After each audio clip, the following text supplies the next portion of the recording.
নামাজ পড়িয়া যেই মানুষটা আল্লাহর হুকুম পালন করে, আল্লাহর হুকুম নামাজ পড়িয়া যেই মানুষটা দোকানদারি করে, সেও দোকানদারি করে না, বরং আল্লাহর হুকুম মানতেছে। কারণ দোকানদারি করা, রিজিক তালাশ করা, এটাও কার হুকুম? তাহলে বোঝা গেল মুমিনের দোকানদারিটাও ইবাদত, মুমিনের চাকরি করাটাও ইবাদত, মুমিনের রিক্সা চালানো ইবাদত, মুমিনের ভ্যান চালানো ইবাদত, মুমিনের কৃষিকাজে কাম করাও ইবাদত। সবকিছু ইবাদতের ভিতরে গণ্য, ইবাদতের ভিতরে গণ্য। জুন্নুন মিসরি রহমাতুল্লাহি আলাইহি তিনি মাছ মারতেন। আর হালাল কোন কাজকে কেউ কোনোদিন ছোট করে দেখবো না। একজন রিক্সাওয়ালা ভাই রিক্সা চালায়, বুট বেচে, বাদাম বেচে, 100% হালাল ব্যবসা। এজন্য তার এই ছোট্ট ব্যবসাটাকে কেউ আর চোখে ছোট চোখে দেখবো না, আল্লাহ নারাজ হবে। আর একজন হারাম ব্যবসা করে লক্ষ লক্ষ কোটি কোটি টাকা, এর 5 পয়সারও আল্লাহর কাছে দাম না, সে হারাম খোর। আর বুট বেচনেওয়ালা, বাদাম বেচনেওয়ালা, সে হালাল খোর। দুইজনের ভিতরে আসমান জমিন তফাৎ। এজন্য সাবধান, কেউ কাউকে ছোট চোখে দেখবো না। সে বাজারে ছোট ব্যবসায়ী, আমি বড় ব্যবসায়ী, না না, এমন কথা কখনো বলবেন না। ব্যবসা যদি হালাল হয়, তার ব্যবসা আল্লাহর কাছে অনেক দামি। কারণ সে হালাল ব্যবসা কইরাই জান্নাতে আমার নবীর সাথে থাকার সুযোগ পাবে। নবী বলেন যে হালাল ব্যবসা করে, ছোট হোক, সে যদি হালাল ব্যবসা করে, আমি নবীর সাথে জান্নাতে হাতাইনি ফিল জান্নাহ। নবীজি 2টা আঙ্গুল মিলায় বিলায় দেখাইছেন। হালাল ব্যবসায়ী, সততার সাথে ব্যবসায়ী, সত্য কথা কইয়া যে ব্যবসা করে, নবী বলেন জান্নাতে আমার সাথে 2 আঙ্গুল মিলায়া, নবী বলেন এইভাবে আমার সাথে মিলেমিশে জান্নাতে থাকবে। হ্যাঁ, আপনি থাকবেন হারাম ব্যবসা কইরা জাহান্নামে, আর ওই বাদাম বিক্রেতা, বুট বিক্রেতা হালাল ব্যবসা কইরা থাকবে নবীর সাথে জান্নাতে। তাহলে তারে ছোট করে দেখার কোনো সুযোগ আছে? কোনো সুযোগ নাই, কোনো সুযোগ নাই। হাই হাই, মুসা আলাইহিস সালাম যে বলছিলেন আল্লাহ জান্নাতে আমার সাথী কে হবে, বন্ধু কে হবে? আল্লাহ বলে তোমার বন্ধু হবে বাজারের এক মুসি। মুসি বুঝেননি আপনারা? চিনেন? আমাদের সিলেটি ভাষায় মুসি কয়, আপনারাও মুসি কন। ওই জুতা রং করে যে, হ্যাঁ। মুসা আলাইহিস সালাম কে আল্লাহ জান্নাতে আমার বন্ধু কে হবে, যার সাথে আমি জান্নাতে সবসময় সময় কাটাবো? আল্লাহ বলে অমুক বাজারের মুচি হবে তোমার বন্ধু। মুসা আলাইহিস সালাম কো আল্লাহ মুসি? বলে জি। একটু কেমন মুসি একটু দেখতে হয়। মুসা আলাইহিস সালাম ঠিকানা লইয়া চলে আসছেন। আইসা দেখেন বেচারা রং করে, কয় নাম কি তোমার ভাই? আলী ইবনে মুআফ।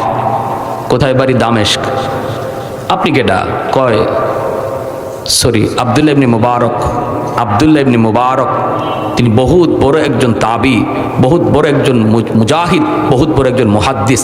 উনি স্বপ্নে দেখছিলেন বাইতুল্লাহ, স্বপ্নে দেখছিলেন ফেরেশতা 2 জন, একজন আরেকজনে কয় এই বছর হজে আছে 6 লাখ মানুষ, কিন্তু একজনের হজও কবুল হইছে না। তবে হ্যাঁ 6 লাখের হজই আল্লাহ কবুল করছে একজন মানুষের খাতিরে। কে সেটা?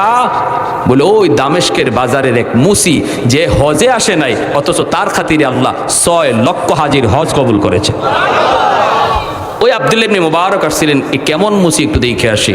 আইসা দেখেন এই অবস্থা। আর মুসা আলাইহিস সালামের বন্ধু আছিল কসাই। মুসা আলাইহিস সালামের বন্ধু কে আছিল? আল্লাহ বলছিলেন তোমার বন্ধু হবে বাজারের এক কসাই, যে কি করে? গোশত বিক্রি করে। এগুলারও তো আমরা বেশি একটা দাম দিই না, ঠিক না? এগুলা করি না, এগুলা না, এই সমস্ত কাজ না। মনে রাখবেন ওই হযরত জুন্নুন মিসরি রহমাতুল্লাহি আলাইহি ইনি করছেন কি, নদীতে মাছ মারতেছেন। আর ওই অবস্থায় দেখেন হঠাৎ করে একটা বিচ্ছু নদীর কিনারে দাঁড়ায় আছে, যেন বিচ্ছুটা নদী পার হতে চায়, কিন্তু কেমন করে বিচ্ছুটা নদী পার হবে? হঠাৎ করে তাকায় দেখেন পানির নিচ থেকে একটা কচ্ছপ, এই কচ্ছপটা পানির উপরে ভাসলো, ভাইসা সে নদীর কিনারায় আসলো। বিচ্ছুটা লাফ দিয়া কচ্ছপের পিঠে বসে গেল, আর কচ্ছপটা নদীর এই পার থেকে ওই পারে বিচ্ছুরে পৌঁছায়া দিল। আল্লাহ পারেনি না? পারে না? ক্ষমতা আল্লাহর আসেনি না নাই? আমাদের সিলেটে যে সুরমা নদী পার হইছেন শাহজালাল মুজররদ ইয়ামনির নৌকায় না যায় নামাজে, জানেননি আপনারা ইতিহাস? গৌরগোবিন্দের বিরুদ্ধে যে যুদ্ধ করলেন শাহজালাল মুজররদ ইয়ামনি, ইয়ামন থেকে আইয়া সিলেটে, এই সিলেট ঢুকতে একটা নদী পড়ে সুরমা নদী। এই সুরমা নদীতে নদীর সব নৌকা গোবিন্দ সরায় ফেললো। ওই অবস্থায় আল্লাহর ওলি নদী পার হয়েছিলেন কিভাবে? যায় নামাজ বিছাইয়া যায় না নামাজে বসে গেছেন, আল্লাহ যায় নামাজের উপর দিয়ে নদী পার করে দিয়েছে। সুবহানাল্লাহ। পানি কার কথা শুনে? আল্লাহ যদি বলে পানি তুই ডুবা তাহলে ডুবায়, আল্লাহ যদি বলে পানি তুই ভাসায় রাখ তাহলে ভাসায় রাখে। আগুনকে আল্লাহ যদি কয় তুই জ্বালা তাহলে জ্বালা, আর যদি আল্লাহ কয় সাবধান আমার বন্ধু ইব্রাহিম জ্বালাবি না, পশম পর্যন্ত জ্বালাইতে পারে না, সাবধান আমার বন্ধু মুসা তুর পাহাড় জ্বলবি, মুসার যেন কোনো ক্ষতি না হয়, তাহলে বোঝা গেল আগুন সেও কার কথা শুনে? আর একটু জোরে কন্যা মালিকের না। পানি কার কথা শুনে? আল্লাহর কথা শুনে। সমস্ত মাখলুক আল্লাহর কথা শুনে, শুধু মানুষ আমি আর তুমি আল্লাহর কথা ঠিক মতো মানি না। গাছে আল্লাহর আদেশ মানতেছে, সূর্য আল্লাহর আদেশ মানতেছে, সব কিছু আল্লাহর আদেশ অক্ষরে অক্ষরে মানে, বিন্দু পরিমাণ তারা হেরফের করে না। আল্লাহ যেভাবে বলছেন এভাবেই আজও আছে, কালও আছে, আগামীতেও থাকবে। কিন্তু মানুষ আমরা ওয়াদা দিয়ে আসছি, আল্লাহ আমরা তোমার ইবাদত করব, তোমার গোলামি করব। রূহ জগতে আল্লাহ পাক জিগাইছেন আলাস্তু বিরব্বিকুমুল আলা, আমি কি তোমাদের রব নই? আমি কি তোমাদের রব নই? রব মানে তোমরা কি আমাকে রব মানো না? রব মানে যিনি সব কিছু করেন, তার আদেশ কি তোমরা মানবা না? সমস্ত মানুষ আল্লাহর কাছে স্বীকার করে আসছে, আল্লাহ তুমি আমাদের রব, আমরা তোমারই গোলামি করব। কিন্তু মানুষ বড় নিমক হারাম, এই ওয়াদা দিয়ে আসার পরে ওয়াদার কথা ভুলে যায়, ঠিকই না? আর কোন মাখলুক ওয়াদার কথা ভুলে না।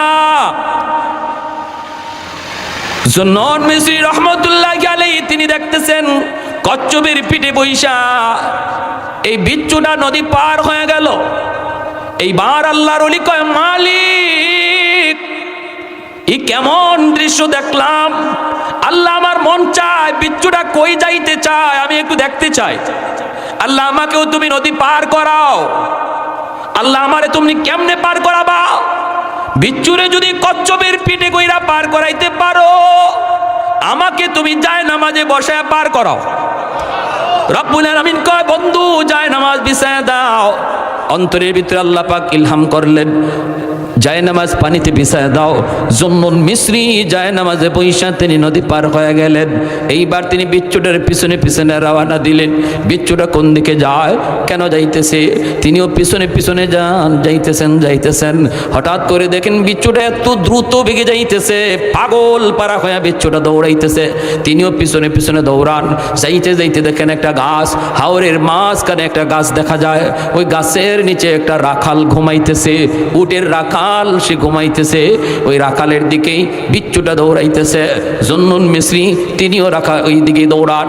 কাছে যাই দেখেন রাখাল ঘুমাইতেছে, আর রাখালের মাথার পাশে বিষাক্ত একটা সাপ এইভাবে ফনা ধরে আছে, যে কোনো মুহূর্তেই রাখালকে হত্যা করে ফেলবে, রাখালকে আঘাত করবে।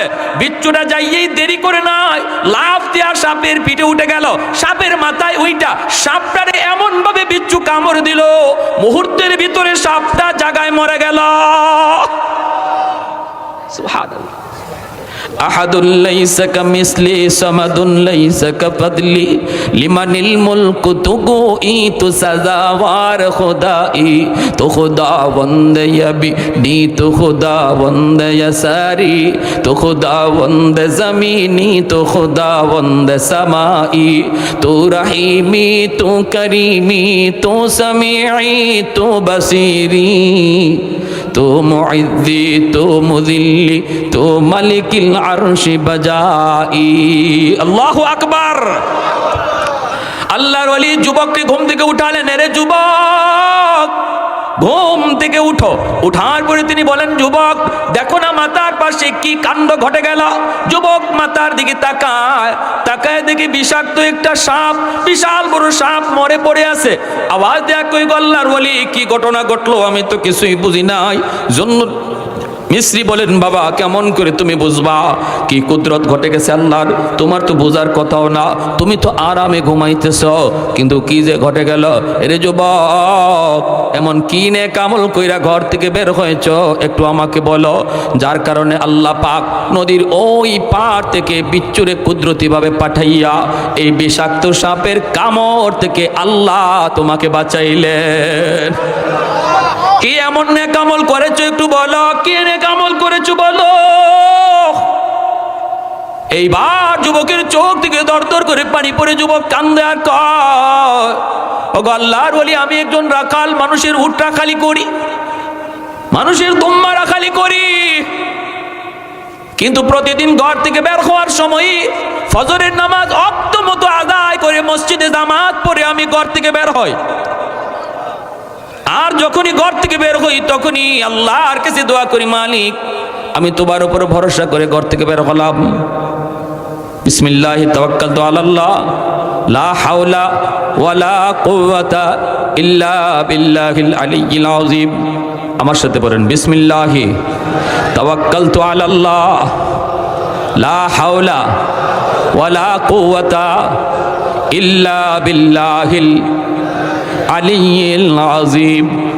এই হলো ঘর থেকে বের হওয়ার দোয়া। এই দোয়া পড়ে যেই মানুষটা বের হয়, আল্লাহ পাক রব্বুল আলামিনের উপর পূর্ণ ভরসা কইরা আল্লাহ বলে, ওমাইয়া তাওয়াক্কাল আলাল্লাহ ফাহুয়া হাসবু, যে আমার উপর 100 ভরসা করে আমি তার সাথে 100 লেনদেন করি। সুবহানাল্লাহ কোন। আমাদের আল্লাহর উপর ভরসার তো পার্সেন্টেজের অভাব নাই, কেউ 10%, কেউ 20%, কেউ 50%, বাকি 50% চেয়ারম্যানের উপরে, মেম্বারের উপরে, ব্যবসার উপরে, দোকানের উপরে, বড় ভাইয়ের উপরে। এমনভাবে আমরা আমাদের বিশ্বাস আর ভরসাকে ভাগ করে ফেলাইছি, ঠিক না? ভাগ করে ফেলাইছি। আল্লাহ নবী রহমতের নবী কই, পাখিটা সকাল বেলা বাসা থেকে বের হয়, পাখিটা সকাল বেলা রিজিকের তালাশে পাখিটা তার বাসা থেকে বের হয়। সে জানে না তার রিজিক কোথায়, মোটো জানে না কোথায় গেলে তার খানা মিলবে। আল্লাহর উপর ভরসা করে বের হয়, বিকাল বেলা পেট বইরা ঘরে ফিরে। সুবহানাল্লাহ জোরে কোন। হ্যাঁ, তাহলে রিজিকের মালিক কে? আর একটু জোরে বলেন, রিজিকের মালিক কে? ডাকাতের দল ডাকাতি করতে বের হয়েছে। ডাকাত সর্দার হঠাৎ করে তাকায় দেখি একটা কাক একটা পাকা খেজুরের গাছ থেকে খেজুর টুটে নিয়া একটা মরা গাছের গাছের উপরে নিয়া বইসেই খেজুরটা রাইখা আবার কাকটা চলে আসে, আইসা পাকা খেজুরের গাছ থেকে খেজুর টুটে করে নিয়া ওই মরা গাছের উপরে খেজুরটা রাইখা আবার চলে আসে। ডাকাত সর্দার কয়, ঘটনা কি একটু বোঝা দরকার, দেখি এখানে কি আছে। ডাকাত সর্দার খেজুর গাছটা বেয়ে বেয়ে উপরে ওইটা দেখে যেই জায়গার মধ্যে খেজুরটা রাইখা রাইখা কাক চলে যাইতেছে, ওই জায়গার মধ্যে একটা বিষাক্ত সাপ, অনেক বড় একটা সাপ বসা, কিন্তু সাপটার চোখ নাই, অন্ধ, এজন্য নিজের রিজিক দেখে না, খাওয়ার জন্য নিজে বের হতে পারে না। আল্লাহ পাক রব্বুল আলামিন অন্ধ সাপটারে আল্লাহ পাক কাকের মাধ্যমে তার রিজিকের ব্যবস্থা করতেছে। সর্দার নাইমে আইসে কই, রে আমার সাথীরা কে কোথায় আছো? আমি তওবা করলাম, আর জীবনে ডাকাতি করব না। একটা অন্ধ কাককে যদি আল্লাহ, অন্ধ সাপকে যদি আল্লাহ পাক তার রিজিকের ব্যবস্থা করে, তার কাছে, তার ঠোঁটে, তার মুখে আল্লাহ রিজিক নিয়ে পৌঁছায়, আমি তো আশরাফুল মাখলুকাত, সৃষ্টির শ্রেষ্ঠ জীব, আমি কেন রিজিকের জন্য ডাকাতি করব? আমি কেন রিজিকের জন্য মিথ্যা বলবো? আমি কেন রিজিকের জন্য আরেকজনের মাল হনন করব? আজ থেকে তওবা করলাম, আমি আর ডাকাতি করব না। কিতাবের ভিতরে লিখেন, ওই ডাকাত সর্দার সহ এই সবগুলি ডাকাত ওই যুগের আল্লাহর ওলি হইয়া তারা কবরে গেছে। এজন্য ভাইরি মনে রাখবা, খেয়াল করে শুনবা। যুবক বলতেছে, আমি যখন ঘর থেকে বের হলাম, আল্লাহর উপর ভরসা নিয়ে আমি বের হলাম, বের হয়ে আমি যখন আসলাম মাঠে, আইসা গরু রাখালি করি, উট রাখালি করি, ওই অবস্থায় একটু ঘুমাবো। আমি বড় পরিশ্রান্ত, আমি বড় দুর্বল, আমি বড় ক্লান্ত, এখন একটু ঘুমাবো। কিন্তু এই জায়গায় ঘুমাবো কোন ভরসায়? পাশেই জঙ্গল, পাশেই পাহাড়, কেউ নাই, আপন বলতে কেউ নাই, বন্ধু বান্ধব কেউ নাই। আমি এখানে কোন ভরসায় ঘুমাবো? ঘুমায় থাকার পর আমাকে কে দেখবে, কে পাহারা দিবে? কেউ তো পাশে নাই, কিন্তু আমি ক্লান্ত। ওই অবস্থায় গাছের নিচে একটু ঘুমাবো, আর আল্লাহর কাছে বললাম, মালিক আমি ঘুমাইতে চাই, কিন্তু আমার পাহারা দিবে কে? মালিক কেউ নাই, পাহারা দিবা তুমি আল্লাহ।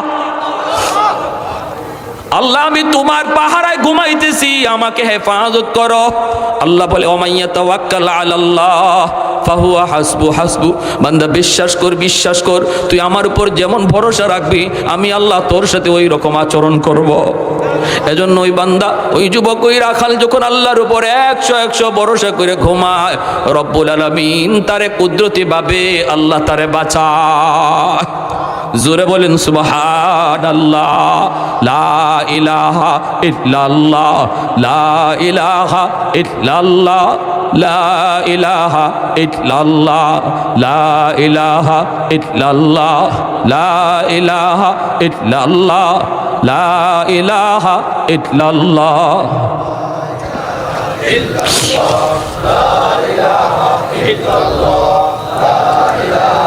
আল্লাহু রাব্বুনা মুহাম্মদ নবিয়ুনা, আল্লাহু রাব্বুনা মুহাম্মদ নবিয়ুনা, নাহনু নুতিউহুমা, নাহনু নুতিউহুমা, নাহনু কুল্লুন হিজবুল্লাহ, লা ইলাহা ইল্লাল্লাহ, ওয়াতাসিম বিহাবলিল্লাহ, মুজাহিদ ফি দীনিল্লাহ, লা ইলাহা ইল্লাল্লাহ, লা ইলাহা ইল্লাল্লাহ, লা ইলাহা ইল্লাল্লাহ, লা ইলাহা ইল্লাল্লাহ।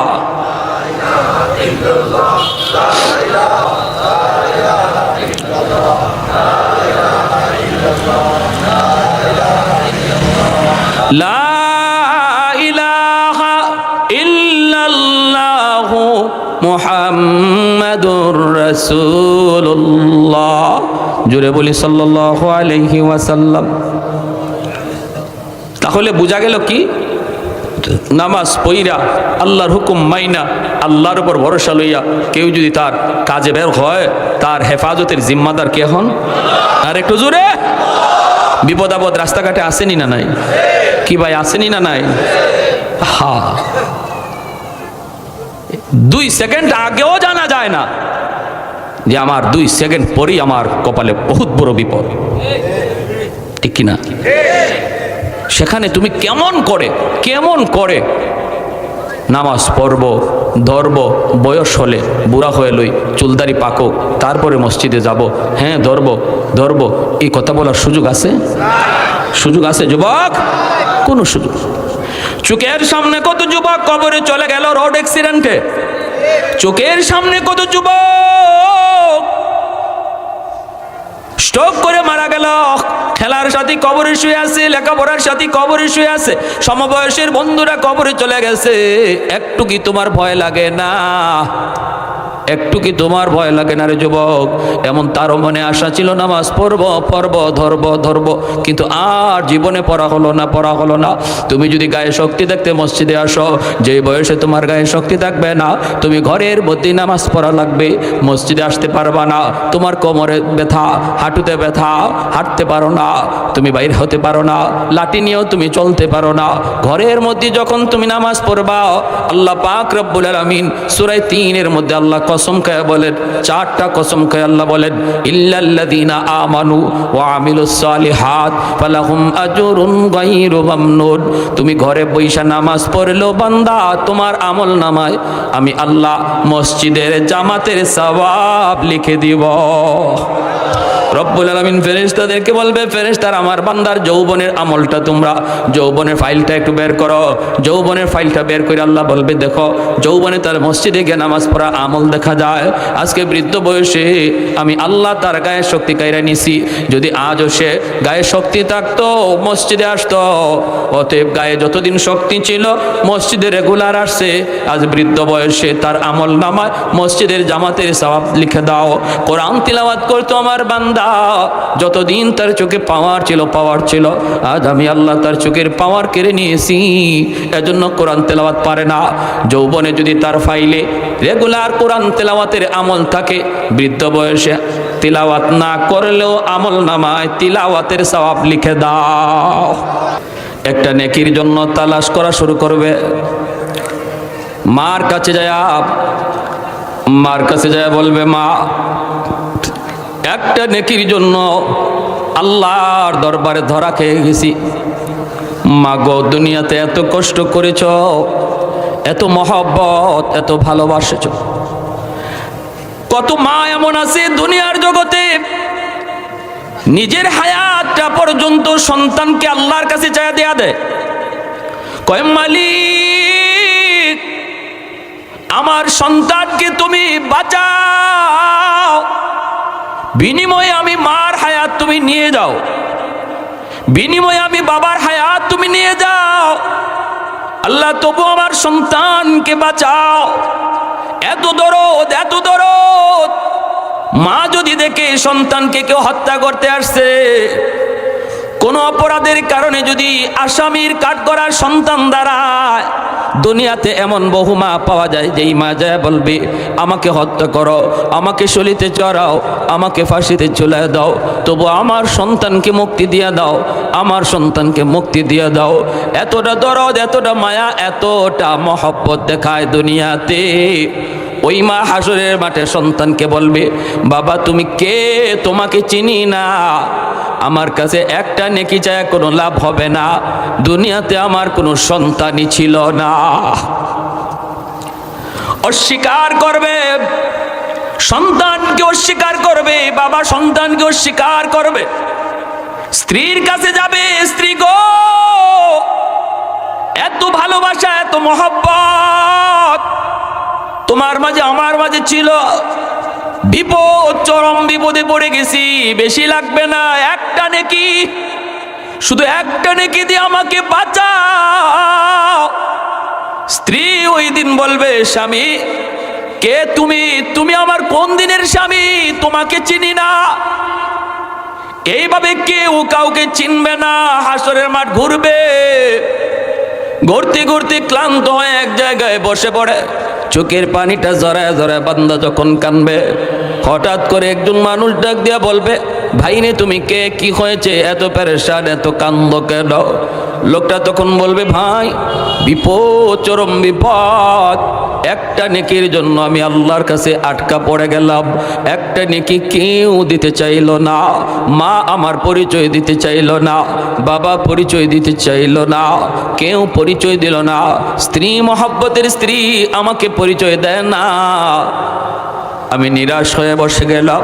এখন আমি আল্লাহর কাছে যে হাজির হব, কারো কাছে কোনো সাহায্য পেলাম না।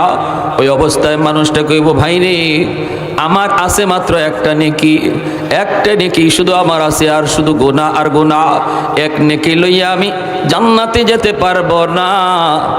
আজকে বিপদের দিনে নেও, আমি তোমাকে একটা নেকি দিয়া সাহায্য করলাম। এই লোকটা যখন আল্লাহর কাছে হাজিরা দেয়, আল্লাহ পাক রব্বুল আলামিন তখন আবার জিজ্ঞেস করে, বান্দা কে তোমাকে একটা নেকি দিল, মা দিল নাকি, বাবা তোমাকে একটা নেকি দিল নাকি, কে তোমাকে এই হাসরের মাঠে সাহায্য করলো? সে বলবে, মালিক মা পরিচয় দেয় না, বাবা পরিচয় দেয় না, আদরের স্ত্রী আমার পরিচয় দেয় না। তাহলে দিল কে? দিল একজন মানুষ যারে চিনি না, চিনি না, তার আছেই শুধু একটা নেকি, সে আমাকে একটা নেকি দিয়ে দিল, এক নেকি দিয়ে সে তো জান্নাতে যেতে পারবে না। আল্লাহ পাক রব্বুল আলামিন, আল্লাহ পাক রব্বুল আলামিনের দয়ার সাগর, রব্বুল আলামিন 99 ভাগ দয়া লইয়া, মায়া লইয়া ওই ময়দানে বিচারকের আসরে বসা। রব্বুল আলামিন তখন বলবে, আজ হাসরের মাঠে তোমার দয়া দেখাইল কে? হাসরের মাঠে দয়া দেখানোর সিফাত আর গুণ শুধুমাত্র আমি আল্লাহর, আর তো কারো না। এ ফেরেশতারা যাও, আমার ওই বান্দারেও ডাকায়া আনো যে আজ তারে দয়া দেখাইল। ভাইর আমার,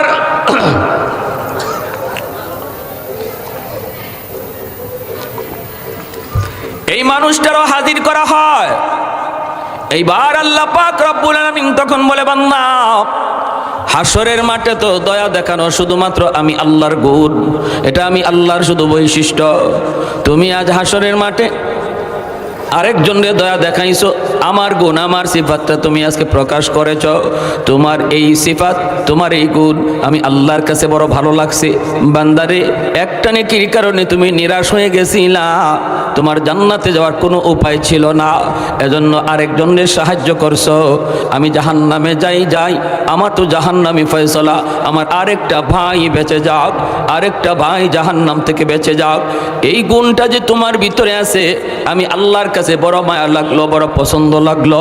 তোমার এই গুণের খাতিরে আমি আল্লাহ তারেও মাফ করলাম, তোমাকেও মাফ করলাম। আরেকটু জোরে বলি সুবহানাল্লাহ। লা জিদ্দা ওয়ালা নিদ্দা ওয়ালা হাদ্দা লিমাওলা,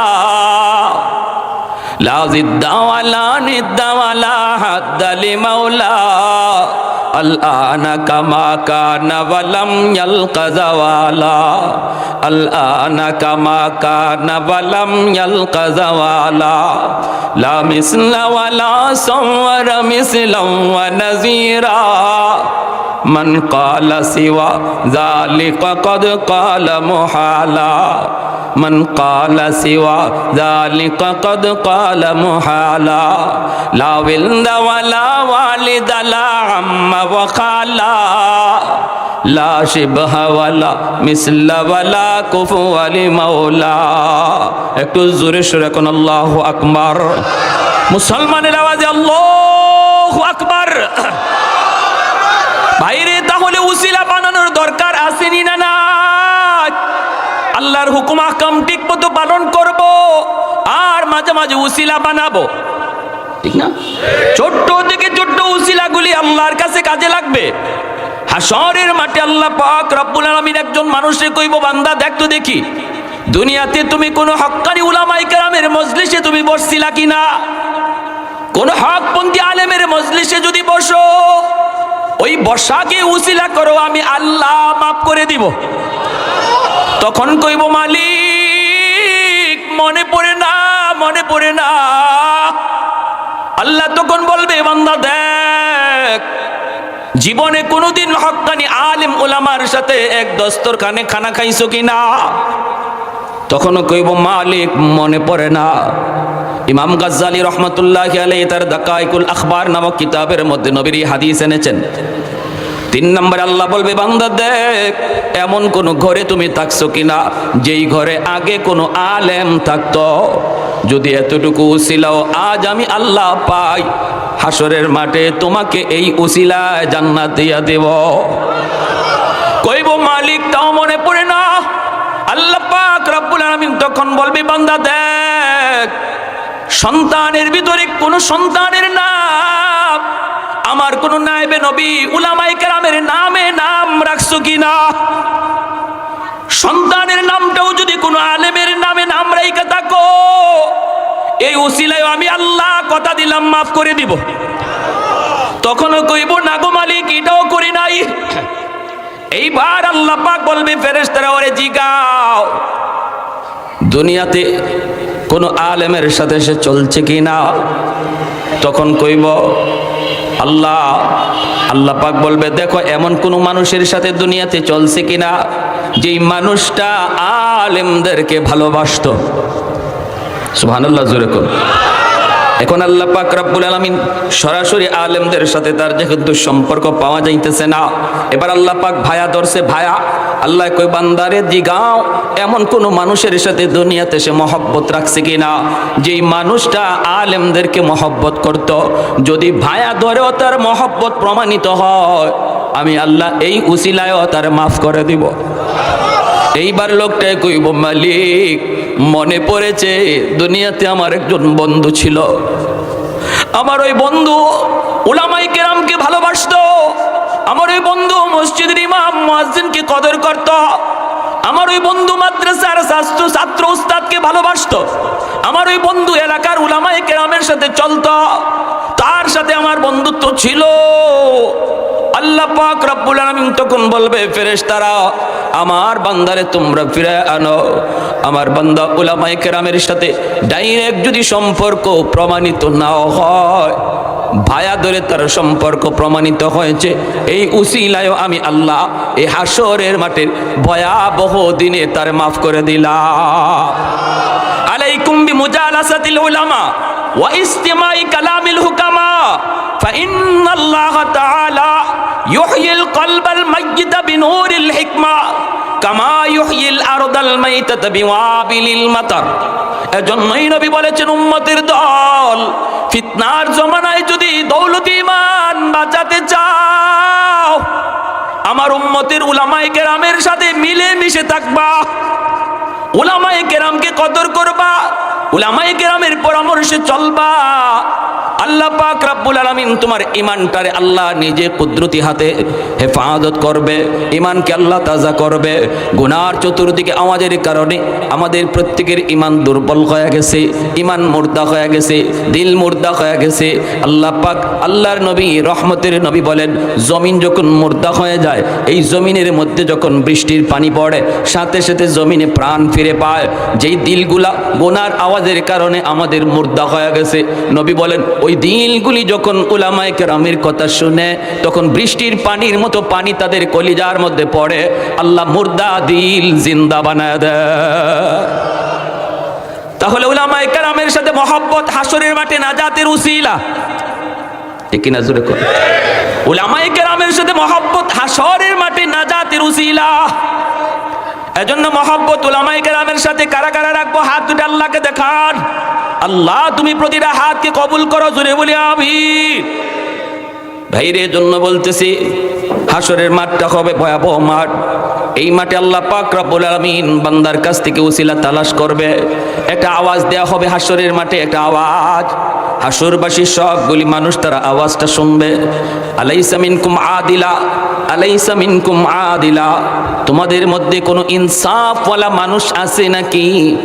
যেই মানুষটা হাসরের মাঠে ইনসাফের সাথে জবাব দিবা। হাসরবাসী মানুষটা আওয়াজ শুনতে পাবে, কিন্তু আওয়াজটা কার কেউ বুঝবে না, জানবে না।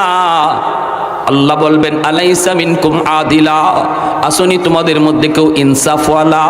হাসরবাসী মানুষগুলি জবাব দেয়া বলবে, মালিক আজ আমরা ইনসাফের সাথেই জবাব দেব, আমরা ইনসাফের সাথেই কথা বলবো। তখন আওয়াজ হবে, বলো তো ইনসাফের সাথে বল, জবাব দাও, ইনসাফের সাথে জবাব দাও। দুনিয়াতে যারা আমি আল্লাহর কদমে সেজদা দিছে, এরা কার সাথে থাকবে? আর যারা আমাকে সেজদা দেয় নাই, অন্য কারো গোলামি করেছে, কেউ নফসের গোলামি করেছে, কেউ শয়তানের গোলামি করেছে, কেউ মূর্তির পূজা করেছে, কেউ বটগাছের পূজা করেছে, কেউ আগুনের পূজা করেছে, কেউ সূর্যের পূজা করেছে, কেউ চন্দ্রের পূজা করেছে। বলো তোমরা দুনিয়াতে যে যার পূজা করেছে সে কার সাথে থাকবে? ইনসাফের সাথে মানুষগুলি জবাব দিয়া বলবে, মালিক আজকের দিনে যে যার পূজা করছে তার সাথেই থাকবে, যে যার গোলামি করেছে তার সাথেই যাবে।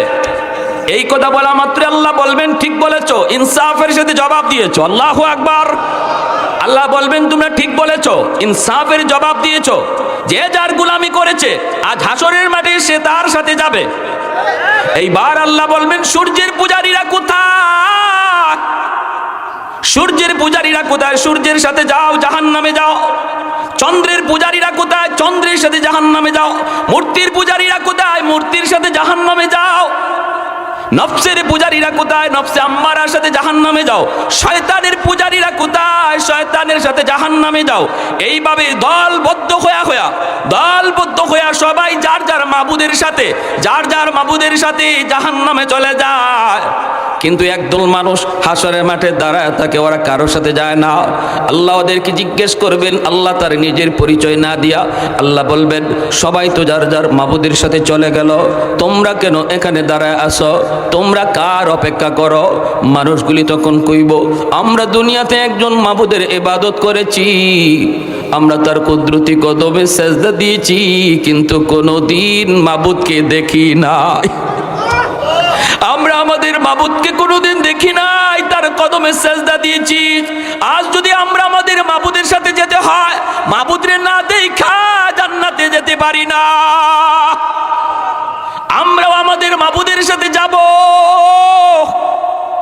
তখনই আল্লাহ বলবেন, তোমরা তোমাদের মাবুদকে দেখলে চিনবা নাকি? তোমরা তোমাদের মাবুদকে দেখলে কি চিনবা? ওই মানুষগুলি কইব, মালিক আমরা আমাদের মাবুদকে দেখলে চিনব। আল্লাহ তখন বলবেন, কেমনে চিনবা? কাইফা তারিফুন ওয়ালাম তারাউহু, কেমন করে তারে দেখবা, কেমন করে তারে চিনবা? তারে দুনিয়াতে কোনোদিন তো দেখো নাই। তখন ওই মানুষগুলি কইব, আমরা আমাদের মাবুদকে না দেখলো আমরা আমাদের মাবুদের সিফাতগুলি জানি, গুণাবলীগুলি জানি। কি জানো তোমাদের মাবুদের গুণাবলী কি জানো? আমাদের মালিক হলেন আল্লাহুস সামাদ, তিনি আহাদ। আল্লাহুস সামাদ, তিনি হলেন সামাদ, লা শাবিহা লাহু ওয়ালা নাযীরা লা, তিনি এমন এক জাত যেই জাতের মতো আর কেউ নাই। তিনি একক, তার সদৃশ্য বলতে কিছুই নাই। তিনি একক, তিনি বেনজির, তিনি বেমিসাল, তিনি বেনজির, তিনি বেমিসাল। এই কথা বইলা যখন আল্লাহর প্রশংসা শুরু করবে, রব্বুল আলামিন তখন আওয়াজ দিয়া বলবে, বান্দা আর প্রশংসা লাগবে না, এতক্ষণ পর্যন্ত যে কথা বলেছে আমি তোমাদের মাবুদ। আর একটু জোরে সুবহানাল্লাহ।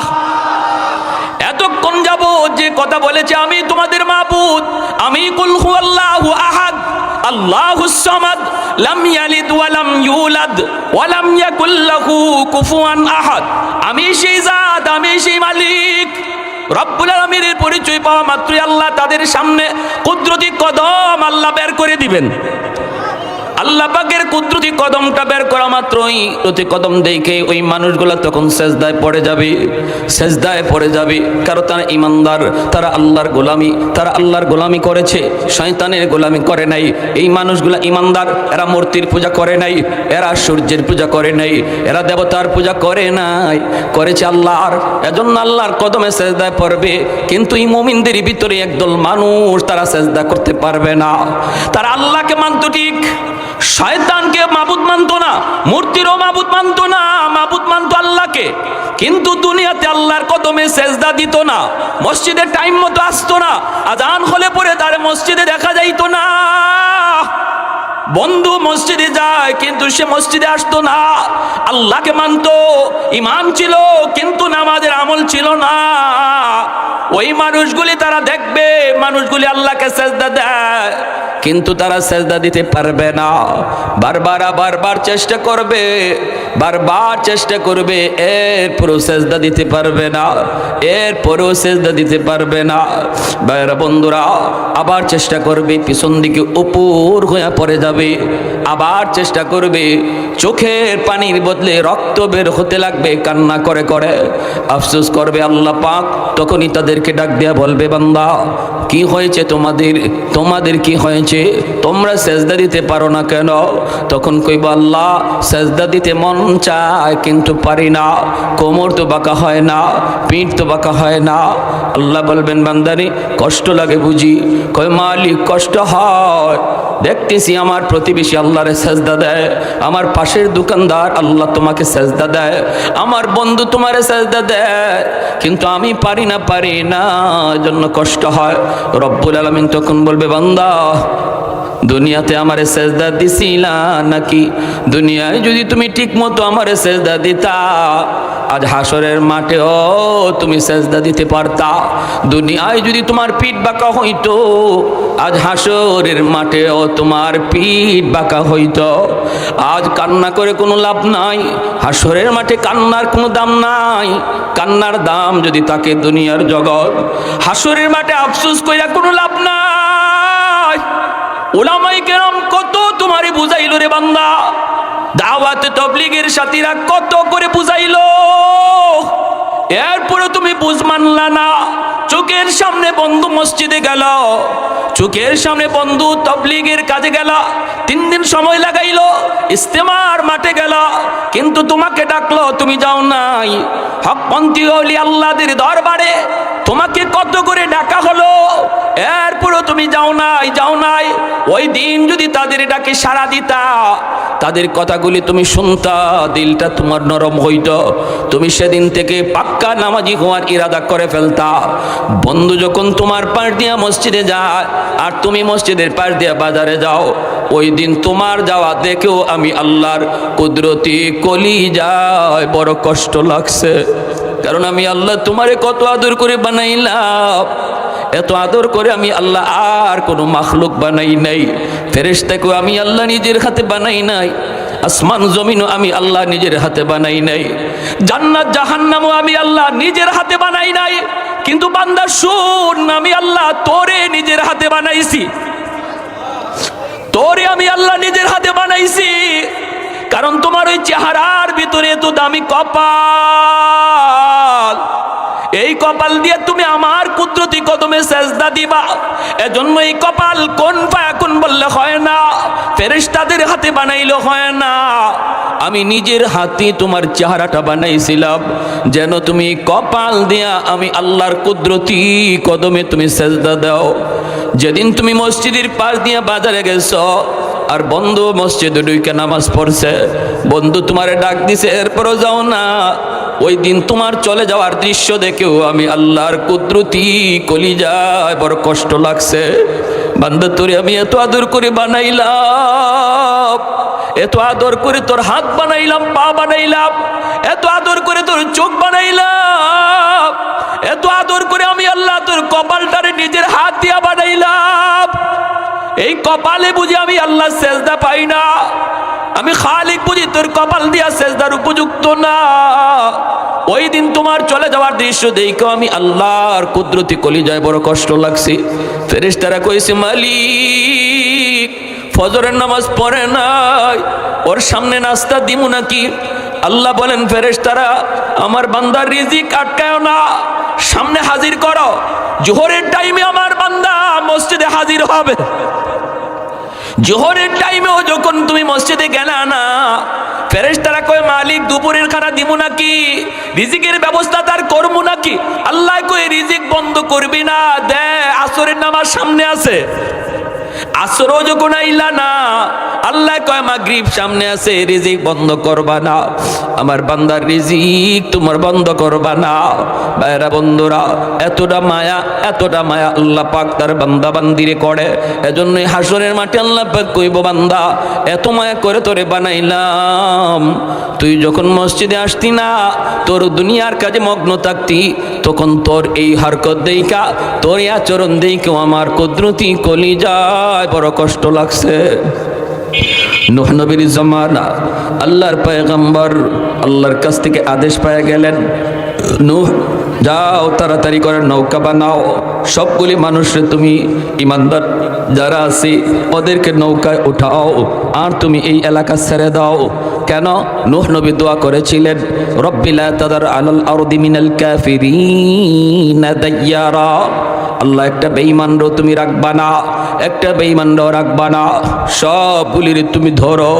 রব্বুল আলামিন তখন বলতেছে, নূহ এটা কি তোমার সেই দোয়া যেই দোয়া আমি আল্লাহ কবুল করার গ্যারান্টি দিয়েছি? সকল নবীকে একটা দোয়া কবুলের গ্যারান্টি দিয়েছি, তুমি কি ওই দোয়াটা করতেছ? নূহ নবী কয়, মালিক এটা ওই দোয়া, কেন তুমি এতটা নিরাশ হয়েছ? নূহ নবী কয়, আল্লাহ আমার তো মনে মনে আশা ছিল বাবা যদি আমাকে না মানে পোলাটায় হয়তো আমাকে মানবে, কিন্তু আজ আমি দেখলাম বাবাও আমাকে পাগল করে ঢিল মারলো, ছোট বাচ্চাটাও পাগল করে ঢিল মারলো, এতে করে আমি নিরাশ হয়ে গেছি। আল্লাহ ধ্বংস করে দাও, কারণ ওই বাবাও জাহান্নামী, পোলাটাও বড় হয়ে সে জাহান্নামী হবে, এর পোলাটাও জাহান্নামী হবে। তুমি তো জানাইছো ওরা কেউ ঈমান আনবে না, তাহলে এদের পরবর্তী জেনারেশন ওদেরকে আর জাহান্নামী বানায় লাভ নাই, একদম শেষ করে দাও। রব্বুল আলামিন কয়, তাহলে নৌকায় উঠে তুমি চলে যাও। আল্লাহর পয়গম্বর নূহ মুমিন ইমানদারদেরকে জানায় দিলেন, নির্ধারিত সময়ে আমি ডাক দিব, সবাই কিন্তু নৌকায় উঠে যাবা, আমরা এই এলাকা ছেড়ে চলে যাব, নৌকায় উঠবা, প্লাবন হবে, প্লাবন তামাম দুনিয়া পানির উপরে ভাসবে, তামাম দুনিয়া পানির উপরে ভাসবে। জমিনের মধ্যে অনেক অন্যায় হয়ে গেছে, জমিন না পাক হয়ে গেছে, আল্লাহ পানি দিয়া পাক বানায় দিবে। প্রতিদিন জমিন এই বইলা বইলা আল্লাহর কাছে আবদার করে, এখনো জমিন প্রতিদিন আল্লাহর কাছে আবদার করে, মালিক আর কত আমি গুনাহ দেখব, আর কত আমি অন্যায় দেখব, আমি জমিন না পাক হয়ে যাইতেছি, আমার ধৈর্য হারায় যাচ্ছে, আল্লাহ অনুমতি দাও। আবদালিউ ইবনে আদম ফি কারি, সবগুলি জালেমকে, সবগুলি গুনাহগারকে আমার পেটে ঢুকায় দেই। রব্বুল আলামিন কয়, চুপ হো, চুপ থাক, কেন কি জন্য? কয় মালিক আর ধৈর্য ধরতে পারি না। আসবিরু ইলা মাতা আসবিরু, আমি আর কত কাল ধৈর্য ধরব? রব্বুল আলামিন জমিনকে থামায় থামায় রাখতেছে, আসমানকে আল্লাহ থামায় থামায় রাখতেছি, সাগর মহাসাগরকে আল্লাহ থামায় থামায় রাখতেছি। চুপ, তোমরা কথা বলবা না, আমার বান্দা বান্দির মাঝখানে কেউ নাক গলাবা না। আমি আল্লাহ বুঝবো, আমার বান্দা বান্দি বুঝবে। যত অন্যায় করুক, যত অপরাধ করুক, কোনো এক জায়গায় উলামায়ে কেরামের কথা শুই না, কখন জানি দিলটা নরম হয়ে কয় আল্লাহ তওবা করলাম, আর গুনাহ করব না। মুহূর্তের ভিতরে আমি আল্লাহ তার উপর খুশি হয়ে যাব। মুহূর্তের ভিতরে তার নাম গুনাহগার থেকে কাইটা ওলির খাতায় লিখে দিব। ম্যাট্রিক পাস করতে সময় লাগে, ওলি হইতে সময় লাগে না। দারোগা হইতে সময় লাগে, ওলি হইতে সময় লাগে না। এমপি মিনিস্টার হইতে সময় লাগে, ওলি হইতে সময় লাগে না। সফল ব্যবসায়ী হইতে সময় লাগে, আল্লাহর ওলি হইতে সময় লাগে না। এক সেকেন্ডের ভিতরে একজন মানুষের দিল যদি পরিবর্তন হয়ে যায়, আর যদি কয় মালিক যত অন্যায় করেছি আর করবো না, আর তোমারে নারাজ করবো না, আর তোমার কুদরতি কলিজায় আর ব্যথা দিব না, আল্লাহ একটা সেকেন্ডের ভিতরে তার নাম ওলির খাতায় লিখে দেয়। আত্তাইবু মিনাজ যামবি কামান লা যামবা লা। ভাইরা বন্ধুরা, জন্য বলতেছিলাম, জমিন প্রতিদিন আল্লাহর কাছে এইভাবে আবদার করে, প্রতিদিন এমন আবদার করে, আল্লাহ সবগুলি আবদার ফিরায় দেয়, সবগুলি আবদার আল্লাহ ফিরায় দেয়। এজন্য বলতেছিলাম রে ভাই, খেয়াল করে শোনো। নূহ নবী কয়, উম্মতের দল, নির্ধারিত সময়ে তোমরা নৌকায় উঠবা। একজন বুড়ি মহিলা ছিল, বুড়ি মহিলা কয়, নবী গো, আমি বড় দুর্বল, আমাকে আপনি নিয়ে যাইয়েন। আমি কিন্তু দুর্বল মানুষ, গায়ে শক্তি কম, ঠেলাঠেলি পাড়াপাড়ি লাফালাফি করে আমি নৌকায় উঠতে পারবো না। নবী কয়, ঠিক আছে গো মা, আমি তোমাকে ইয়াক করে নিয়ে যাব। কিন্তু যেই দিন নবী যান, ওই দিন ওই বৃদ্ধা মহিলার কথা নূহ নবী তিনি ভুলে গেছেন। চলে গেছেন তো চলে গেছেন, দুনিয়া পানির উপরে ভাসলো। তুফান, ঝড়, ভূমিকম্প, কিছুই জমিনের উপরে আর নাই, সব জমিনের নিচে চলে গেল। কিছুই জমিনের উপরে নাই, সব নিচে চলে গেল। আল্লাহর পয়গম্বর, তুফান যখন থামলো, দুনিয়া শেষ, কিছুই নাই, মানুষ নাই, পশু নাই, পাখি নাই, তামাম দুনিয়া একদম মানব শূন্য। শুধুমাত্র আল্লাহর পয়গম্বর নূহ নবী, তিনি তার উম্মতদেরকে নিয়ে, ইমানদার মানুষদেরকে নিয়ে, মাত্র কয়েকজন, বেশি না, 80 থেকে 90 জন মানুষকে নিয়ে তিনি নৌকায়।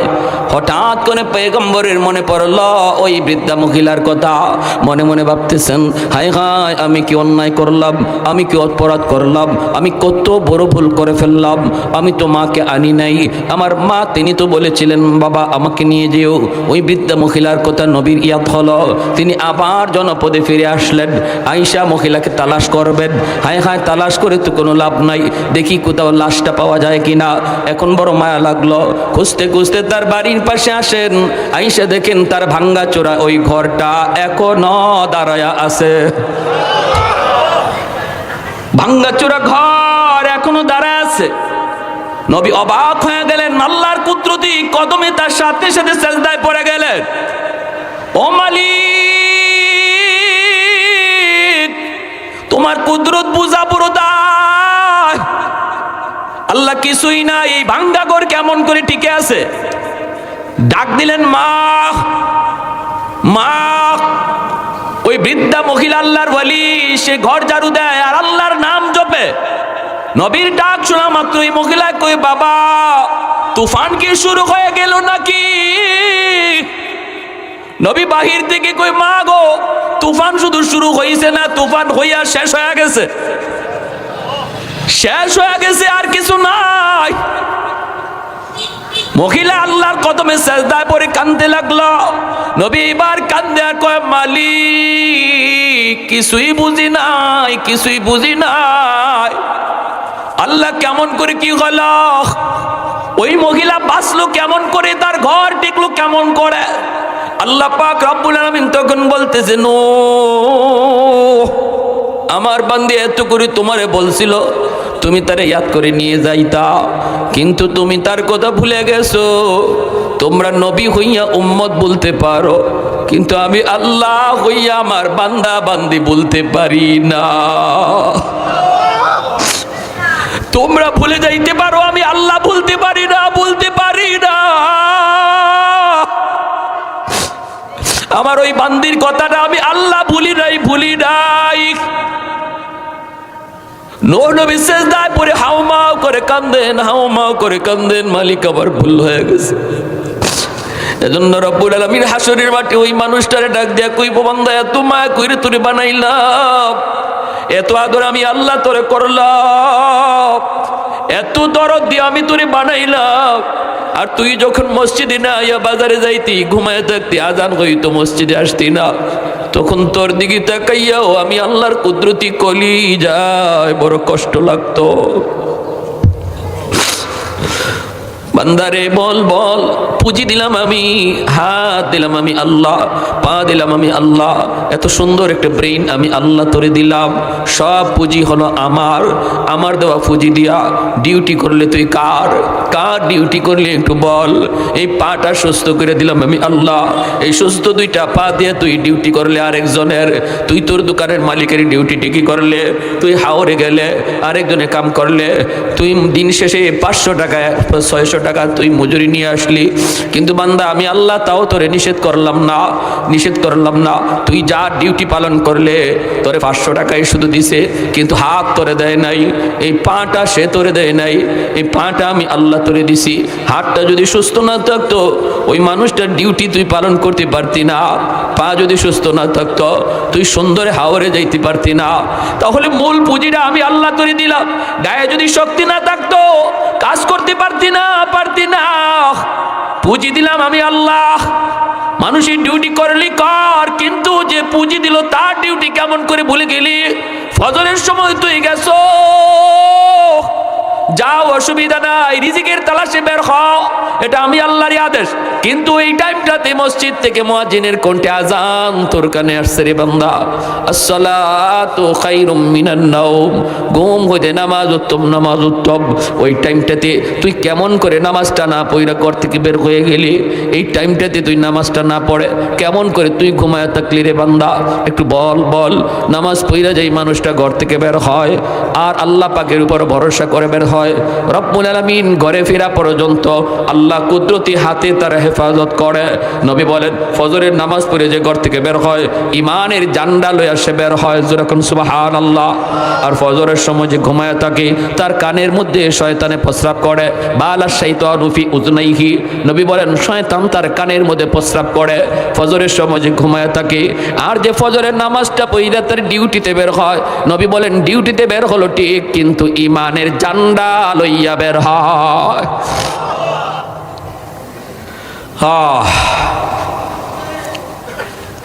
এক লোক জুন্নুন মিসরি রহমতুল্লাহ আলাইহি, বহুত বড় আল্লাহর একজন ওলি। অসুবিধা হইতেছে আপনাদের? মনোযোগ আছে সবার? একটু জিকির করি, লা ইলাহা ইল্লাল্লাহ।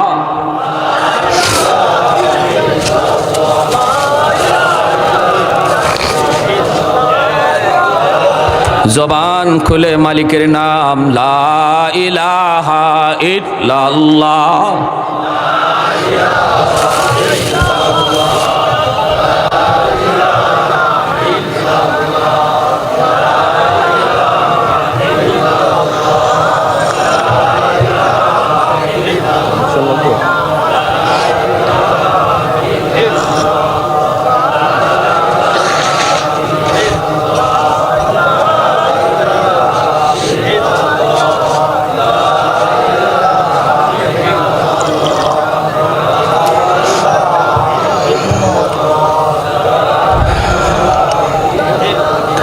লা ইলাহা ইল্লাল্লাহু মুহাম্মাদুর রাসূলুল্লাহ।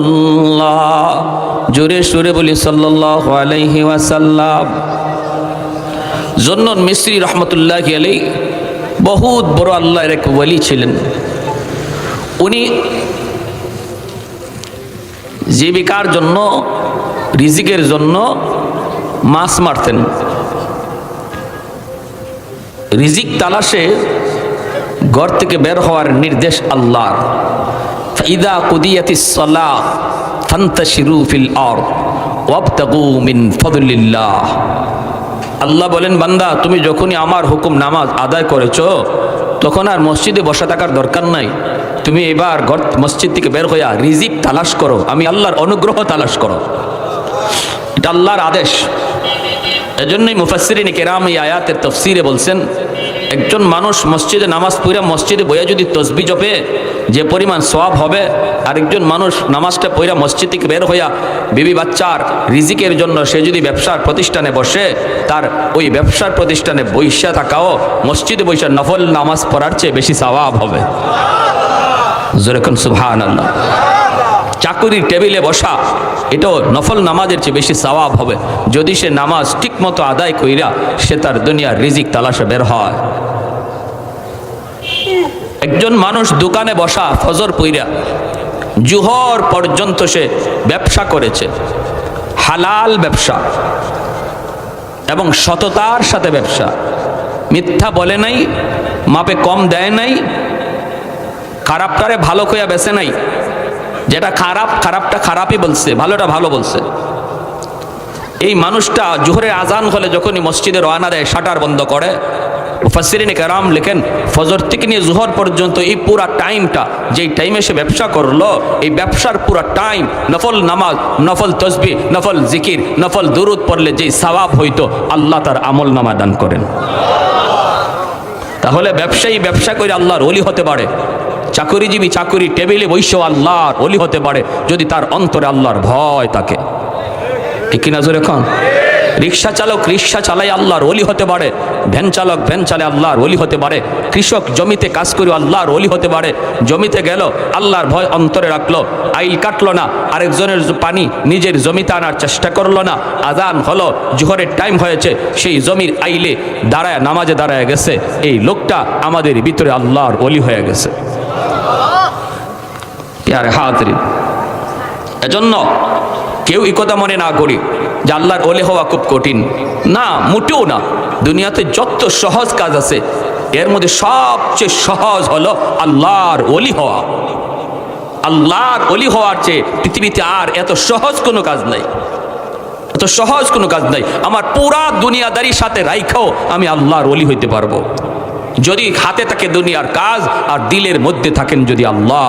যে মানুষটার দিলে আল্লাহ, হাতে দুনিয়ার কাজ, সে ওই হাতের কাজ দিয়া কোনোদিন অন্যায় করবে না। ঠিক কিনা? টেবিলের নিচ দিয়া ঘুষ খাবে না, দোকানের ব্যবসার প্রতিষ্ঠানে বৈশা ব্যবসা করবে, সুদের কারবার করবে না। সুদ খাওয়া হালাল না হারাম? আরো জোরে হালাল না হারাম? কি জাত হারাম? আহাল্লাল্লাহুল বাইআ ওয়া হাররামার রিবা। নবী আল্লাহ বলেন আমি ব্যবসাকে হালাল করেছি আর সুদকে হারাম করেছি। তাহলে সুদ হারাম করেছেন কে? আল্লাহ। যে মানুষ সুদ খায় সে তার মাকে যেন বিয়া করলো, নাউজুবিল্লাহ জোরে কোন। এটা আল্লাহর নবীর হাদিস। এর চেয়ে নিকৃষ্ট কাজ পৃথিবীর কোনো মানুষ, কোনো সন্তান যেমন মাকে বিয়ে করতে পারে না, নবী বলেন তোমরা এরকমই জঘন্য জিনিস মনে কইরো সুদ খাওয়ারে। তার মাঝে নবী বুঝাইলেন যে তার মাকে বিয়ে করতে পারে সে সুদও খাইতে পারে, আর যে মাকে বিয়ে করতে পারে না সে জিন্দেগিতে সুদ খাইতে পারে না। আল্লাহ নবী বলেন মেরাজে রজনীতে দেখলাম বুতুনহুম কাল বুয়ুত ফিহাল হাইয়াত তুরা মিন খারিজ বুতুনিহিম। এত মোটা মোটা পেট এক একজনের, জাহান্নামের ভিতরে পেট ভরা সাপ কিলবিল কিলবিল করতেছে, নাক দিয়া, মুখ দিয়া, কানের ছিদ্র দিয়া, পায়খানা ছিদ্র দিয়া সাপ বের হইতেছে। আমি জিব্রাইল আমিনকে বললাম, ভাই জিব্রাইল, মান হা উলাই, এরা কারা? জিব্রাইল বলেন হা উলাই আকালাতুর রিবা। নবী গো, এরা আপনার ওই উম্মত যারা দুনিয়াতে সুদ খাইতো। নাউজুবিল্লাহ জোরে কোন। সুদ খাইতো। এত মোটা মোটা পেট হয়ে যাবে সুদখোরদের। আরেকটা জিনিস বলে দেই, যে সুদে ব্যবসা করে এ যেমন সুদখোর, যে সুদের টাকা আনে সেও সুদখোর, যে সুদের সাক্ষী থাকে এও সুদখোর, যে সুদের লেনদেন লেখে এও সুদখোর। নবী বলেন এই চারো দল হলো সুদখোর। তুমি যত বড় অভাবেই পড়ো, যত বড় সমস্যাই পড়ো, আল্লাহর নবীর কথা, আল্লাহর কথা। কারণ নবী বলেছেন যে সাক্ষী থাকে, যে দেখতেছে এও সুদখোর। আর যে লেখতেছে এত আছে, ওই এত আছেই। এই জন্য আল্লাহর দোহাই, নামাজ, রোজা, হজ, যাকাত কোনো কিছু সুদ করে আল্লাহর কাছে কবুল হবে না যতক্ষণ পর্যন্ত সে তওবা করে সুদ না ছাড়বে। এত জঘন্য গুনাহ। হাসরের মাঠে মাতাল হইয়া এই জিনে ধরা রোগীর মতো উঠবে সুদখোররা, জিনে ধরা রোগীর মতো। মানুষেরা বলবে, কিরে এ মাতলামি করে কে, এদিকে একবার পড়ে ওদিকে একবার পড়ে, আবুল তাবুল বকে, এর কেডা? মানুষকে চিনো না? এ দুনিয়াতে মার্কা মারা সুদখোর। এই জন্য হাসরের মাঠে মাতাল বানায় আল্লাহ তুলবে। দুনিয়াতে যেমন মাতাল ছিল টাকার জন্য, মাতাল ছিল সুদখোররা, দেখবেন এদের চোখে কিন্তু দরদ নাই। অসুবিধা হইতেছে আপনাদের নাকি? আবার না, কোনো অসুবিধা? আমাদের বলা তো লাগবেই, ঠিক না? আপনি মানেন না মানেন সেটা তো আপনার। আপনি যদি না মাইন, আপনি আমার কথা না মাইনা সুদের ব্যবসা কইরা কোটি কোটি টাকা জমাইয়া যদি হাসরের মাঠে আল্লাহরে গিয়ে বুঝ দেলাইতে পারেন 2 লাখ টাকা ঘুষ দিয়া, আমার কি অসুবিধা? কারো কাছ থেকে টাকা আনবো না, এই নিয়তটা করেন, আল্লাহ আপনার তওবাকে কবুল করে নিবে। এজন্য বলতেছিলাম, একটু মনোযোগ দিয়ে খেয়াল করে শোনেন। নামাজ পড়িয়া যেই মানুষটা আল্লাহর হুকুম পালন করে, আল্লাহর হুকুম নামাজ পড়িয়া যেই মানুষটা দোকানদারি করে, সেও দোকানদারি করে না, বরং আল্লাহর হুকুম মানতেছে। কারণ দোকানদারি করা, রিজিক তালাশ করা, এটাও কার হুকুম? তাহলে বোঝা গেল মুমিনের দোকানদারিটাও ইবাদত, মুমিনের চাকরি করাটাও ইবাদত, মুমিনের রিক্সা চালানো ইবাদত, মুমিনের ভ্যান চালানো ইবাদত, মুমিনের কৃষিক্ষেত্রে কাম করাও ইবাদত। সবকিছু ইবাদতের ভিতরে গণ্য, ইবাদতের ভিতরে গণ্য। জুন্নুন মিসরি রহমাতুল্লাহ আলাইহি তিনি মাছ মারতেন, আর হালাল কোনো কাজকে কেউ কোনোদিন ছোট করে দেখবো না। একজন রিক্সাওয়ালা ভাই রিক্সা চালায়, বুট বেচে, বাদাম বেচে, 100% হালাল ব্যবসা। এজন্য তার এই ছোট্ট ব্যবসাটাকে কেউ আর চোখে ছোট চোখে দেখবো না, আল্লাহ নারাজ হবে। আর একজন হারাম ব্যবসা করে লক্ষ লক্ষ কোটি কোটি টাকা, এর 5 পয়সারও আল্লাহর কাছে দাম নাই, সে হারামখোর। আর বুট বেচনেওয়ালা, বাদাম বেচনেওয়ালা, সে হালালখোর। দুইজনের ভিতরে আসমান জমিন তফাৎ। এজন্য সাবধান, কেউ কাউকে ছোট চোখে দেখবো না। সে বাজারে ছোট ব্যবসায়ী, আমি বড় ব্যবসায়ী, না না, এমন কথা কখনো বলবেন না। ব্যবসা যদি হালাল হয়, তার ব্যবসা আল্লাহর কাছে অনেক দামি, কারণ সে হালাল ব্যবসা কইরাই জান্নাতে আমার নবীর সাথে থাকার সুযোগ পাবে। নবী বলেন যে হালাল ব্যবসা করে, ছোট হোক, সে যদি হালাল ব্যবসা করে, আমি নবীর সাথে জান্নাতে হাকাহাতাইনি ফিল জান্নাহ। নবীজি 2টা আঙ্গুল মিলায় মিলায় দেখাইছেন।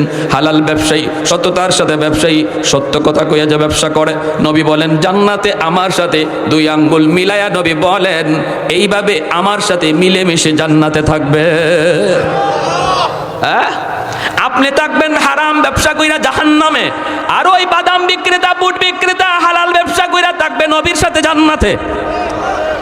তাহলে তার ছোট করে দেখার কোনো সুযোগ আছে? কোনো সুযোগ নাই, কোনো সুযোগ নাই। হাই হাই, মুসা আলাইহিস সালাম যে বলছিলেন আল্লাহ জান্নাতে আমার সাথী কে হবে, বন্ধু কে হবে? আল্লাহ বলে তোমার বন্ধু হবে বাজারের এক মুসি। মুসি বুঝেননি আপনারা? চিনেন? আমাদের সিলেটি ভাষায় মুসি কয়, আপনারাও মুসি কন। ওই জুতা রং করে যে, হ্যাঁ। মুসা আলাইহিস সালামকে আল্লাহ জান্নাতে আমার বন্ধু কে হবে, যার সাথে আমি জান্নাতে সবসময় সময় কাটাবো? আল্লাহ বলে অমুক বাজারের মুচি হবে তোমার বন্ধু। মুসা আলাইহিস সালাম কো আল্লাহ মুসি বলে জি, এটা কেমন মুসি একটু দেখতে হয়। মুসা আলাইহিস সালাম ঠিকানা লইয়া চলে আসছেন। আইসা দেখেন বেচারা রং করে, কয় নাম কি তোমার ভাই? আলী ইবনে মুআফ। কোথায় বাড়ি? দামেস্ক। আপনি কেডা? কয় সরি আব্দুল্লাহ ইবনে মুবারক। আব্দুল্লাহ ইবনে মুবারক তিনি বহুত বড় একজন তাবি, বহুত বড় একজন মুজাহিদ, বহুত বড় একজন মুহাদ্দিস। উনি স্বপ্নে দেখছিলেন বাইতুল্লাহ, স্বপ্নে দেখছিলেন ফেরেশতা 2 জন, একজনে আরেকজনে কয় এই বছর হজে আইছে 6 লাখ মানুষ, কিন্তু একজনের হজও কবুল হইছে না। তবে হ্যাঁ 6 লাখের হজই আল্লাহ কবুল করছে একজন মানুষের খাতিরে। কে সেটা? বলে ওই দামেস্কের বাজারের এক মুসি, যে হজে আসে নাই অথচ তার খাতিরে আল্লাহ 6 লক্ষ হাজির হজ কবুল করেছে। ওই আব্দুল্লাহ ইবনে মুবারক আসছিলেন, কেমন মুসি একটু দেখে আসি। আইসা দেখেন এই অবস্থা। আর মুসা আলাইহিস সালামের বন্ধু ছিল কসাই। মুসা আলাইহিস সালামের বন্ধু কে ছিল? আল্লাহ বলছিলেন তোমার বন্ধু হবে বাজারের এক কসাই, যে কি করে গোশত বিক্রি করে। এগুলোরও তো আমরা বেশি একটা দাম দিই না, ঠিক না? এগুলো করি না, এগুলো না, এই সমস্ত কাজ না। মনে রাখবেন ওই হযরত জুন্নুন মিসরি রহমতুল্লাহি আলাইহি ইনি করছেন কি, নদীতে মাছ মারতেছেন আর ওই অবস্থায় দেখেন হঠাৎ করে একটা বিচ্ছু নদীর কিনারে দাঁড়ায় আছে, যেন বিচ্ছুটা নদী পার হতে চায়, কিন্তু কেমন করে বিচ্ছুটা নদী পার হবে। হঠাৎ করে তাকে দেখেন পানির নিচ থেকে একটা কচ্ছপ, এই কচ্ছপটা পানির উপরে ভাসলো, ভাইসা সে নদীর কিনারায় আসলো। বিচ্ছুটা লাফ দিয়া কচ্ছপের পিঠে বসে গেল, আর কচ্ছপটা নদীর এই পার থেকে ওই পারে বিচ্ছুরে পৌঁছায় দিল। আল্লাহ পারেনি না পারে না? ক্ষমতা আল্লাহর আসেনি না নাই? আমাদের সিলেটে যে সুরমা নদী পার হয়েছেন শাহজালাল মুজররদি ইয়ামনির নৌকায় না যায় নামাজে, জানেননি আপনারা ইতিহাস?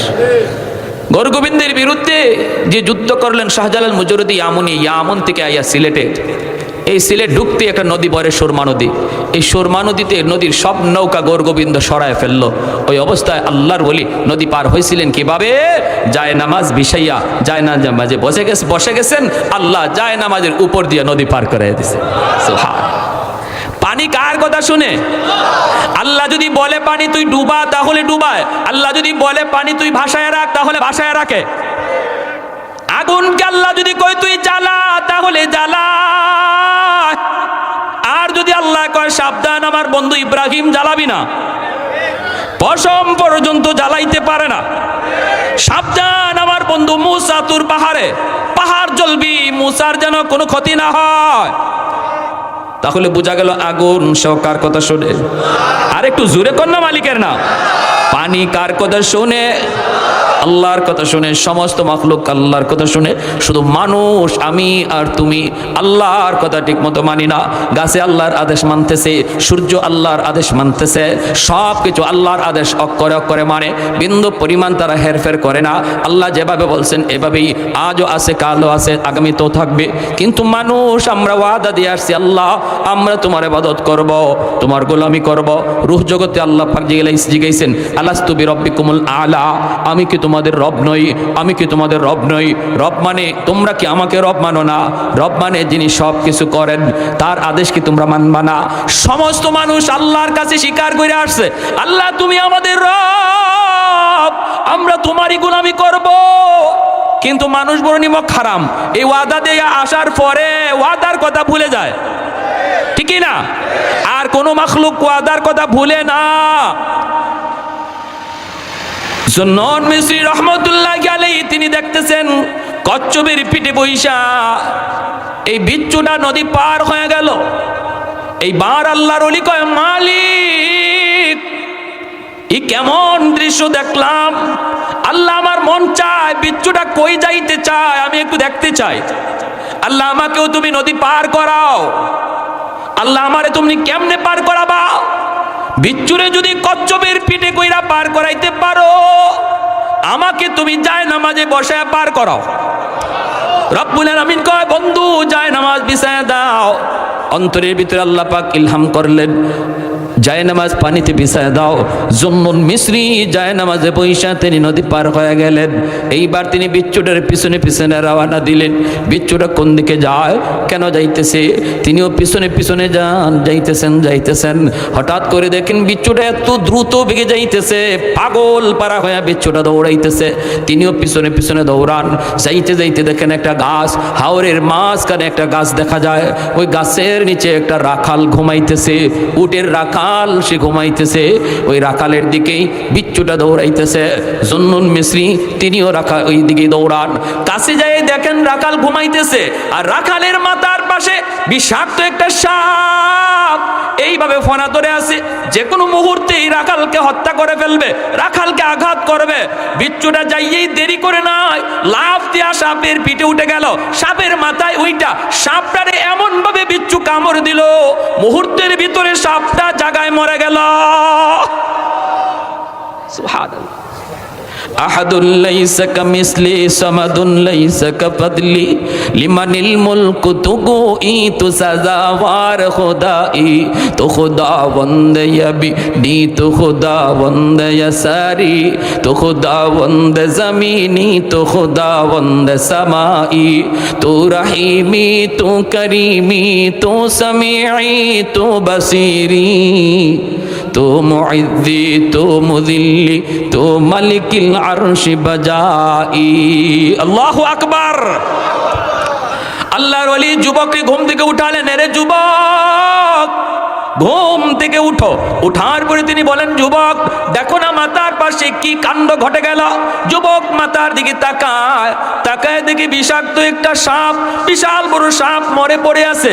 আওয়াজ দেয়া কই আল্লাহর ওলি কি ঘটনা ঘটলো, আমি তো কিছুই বুঝি নাই। জন্য মিস্ত্রি বলেন, বাবা কেমন করে তুমি বুঝবা কি কুদরত ঘটে গেছে আল্লাহর, তোমার তো বোঝার কথাও না, তুমি তো আরামে ঘুমাইতেছ, কিন্তু কি যে ঘটে গেল। এরে যুবক এমন কি নেক আমল কইরা ঘর থেকে বের হয়েছ একটু আমাকে বলো, যার কারণে আল্লাহ পাক নদীর ওই পার থেকে বিচ্ছুরে কুদরতি ভাবে পাঠাইয়া এই বিষাক্ত সাপের কামড় থেকে আল্লাহ তোমাকে বাঁচাইলেন। কি এমন নেক আমল করেছো একটু বলো, কি নেক আমল করেছো বলো। এইবার যুবকের চোখ থেকে দরদর করে পানি পড়ে যুবক কান্দে আর কয়, ওগো আল্লাহর ওলি আমি একজন রাখাল, মানুষের উট রাখালি করি, মানুষের দুম্বা রাখালি করি, কিন্তু প্রতিদিন ঘর থেকে বের হওয়ার সময় ফজরের নামাজ অক্ত মতো আদায় করে মসজিদে জামাত পড়ে আমি ঘর থেকে বের হই। আর যখনই ঘর থেকে বের হই তখনই আল্লাহর কাছে দোয়া করি, মালিক আমি তোমার উপর ভরসা করে ঘর থেকে বের হলাম, বিসমিল্লাহি তাওয়াক্কালতু আলাল্লাহ লা হাওলা ওয়ালা কুওয়াতা ইল্লা বিল্লাহিল আলিয়্যিল আযীম। আমার সাথে পড়েন, বিসমিল্লাহি তাওয়াক্কালতু আলাল্লাহ লা হাওলা ওয়ালা কুওয়াতা ইল্লা বিল্লাহিল আলিয়্যিল আযীম। এই হলো ঘর থেকে বের হওয়ার দোয়া। এই দোয়া পড়ে যেই মানুষটা বের হয় আল্লাহ পাক রব্বুল আলামিনের উপর পূর্ণ ভরসা কইরা আল্লাহ বলে, ওমাইয়া তাওয়াক্কাল আলাল্লাহ ফাহুয়া হাসবু, যে আমার উপর 100 ভরসা করে আমি তার সাথে 100 লেনদেন করি।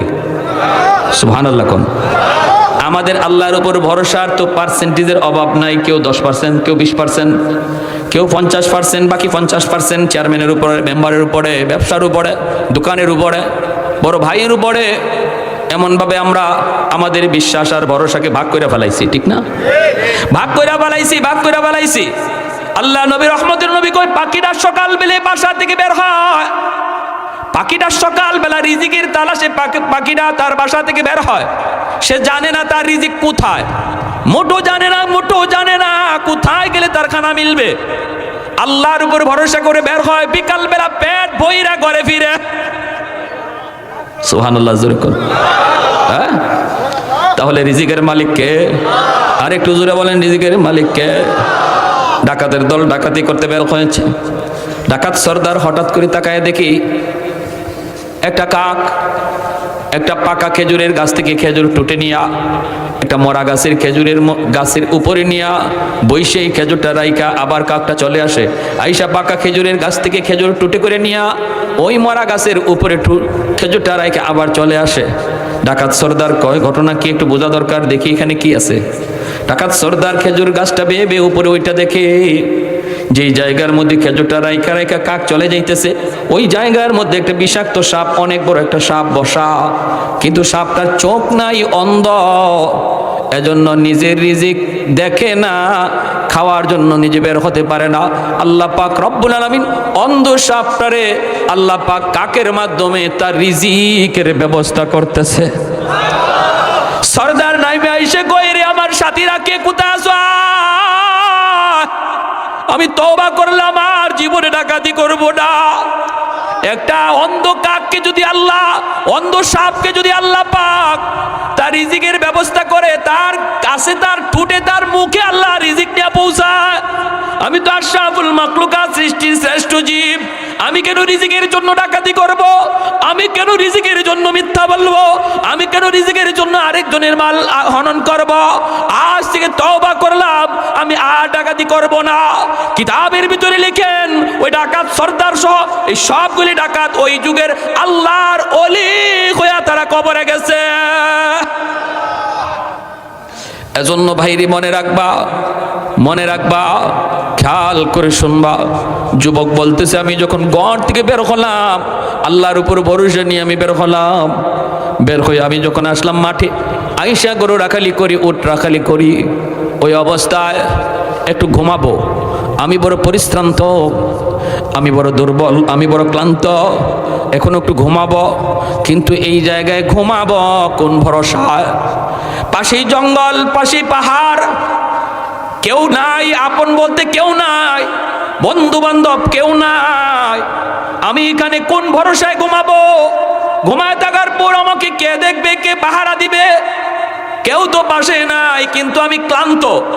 ওই অবস্থায় গাছের নিচে একটু ঘুমাবো আর আল্লাহর কাছে বললাম, মালিক আমি ঘুমাইতে চাই, কিন্তু আমার পাহারা দিবে কে? মালিক কেউ নাই, পাহারা দিবা তুমি আল্লাহ। আল্লাহ আমি তোমার পাহারায় ঘুমাইতেছি, আমাকে হেফাজত করো। আল্লাহ বলে, ওমাইয়া তাওয়াক্কাল আলাল্লাহ ফাহুয়া হাসবু হাসবু। বান্দা বিশ্বাস কর, বিশ্বাস কর, তুই আমার উপর যেমন ভরসা রাখবি আমি আল্লাহ তোর সাথে ওই রকম আচরণ করব। এজন্য ওই বান্দা, ওই যুবক, ওই রাখাল যখন আল্লাহর উপর 100 ভরসা করে ঘুমায়, রব্বুল আলামিন তারে কুদরতি ভাবে আল্লাহ তারে বাঁচায়। জোরে বলেন সুবহানাল্লাহ। লা ইলাহা ইল্লাল্লাহ, লা ইলাহা ইল্লাল্লাহ, লা ইলাহা ইল্লাল্লাহ, লা ইলাহা ইল্লাল্লাহ, লা ইলাহা ইল্লাল্লাহ, লা ইলাহা ইল্লাল্লাহ।